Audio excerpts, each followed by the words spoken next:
محترم سامعین السلام علیکم۔ آج جو ہمارا موضوع ہے وہ کہ پاکستان میں عزت کا معیار کیا ہے۔ مکمل ویڈیو دیکھنے سے پہلے ہمارے چینل کو ضرور سبسکرائب کیجیے۔ محترم سامعین، ہمارے لیے بے شرمی کی انتہا ہے کہ آج ہماری باعزت اور پردہ ماؤں بہنوں اور بیٹیوں کی سفیر ایک فاحشہ اور ناچنے والی ایک طائفہ کو مقرر کیا گیا ہے۔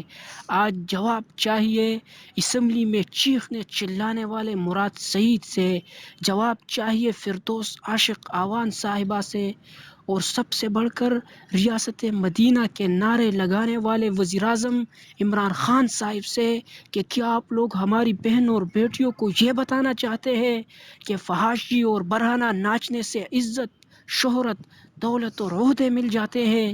آج بتانا چاہتا ہوں کہ ہم کسی مہوش حیات کو نہیں جانتے، ہم کسی ملالہ یوسفزئی کو نہیں جانتے، ہم کسی ملالہ یوسفزئی کو اپنی بہنوں کے لیے بطور ہیرو نہیں مانتے۔ صد افسوس آپ کراچی کی گلیوں میں دیوانوں کی طرح پھرنے والی ماہین بلوچ کو بلاتے، جو آج بھی کراچی کی تنگ گلیوں میں آوارہ پھرنے والے بچوں کو اسکول لاتی ہے، انہیں قلم اور کتاب سے آشنا کرتی ہے۔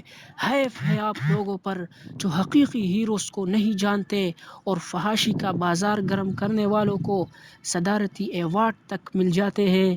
کیا آپ کو معلوم نہیں کہ ہماری آئیڈیل تو حضرت خدیجہ، حضرت عائشہ اور حضرت عمارہ، حضرت خنسہ رضی اللہ تعالی عنہا ہے؟ ہم وزیراعظم صاحب سے مطالبہ کرتے ہیں کہ آپ اگر اسلامی ریاست کے وعدے میں سچے ہیں تو آج ہی مہوش حیات کو ہٹا کر ماہین بلوچ کو خواتین کی سفیر مقرر کرے۔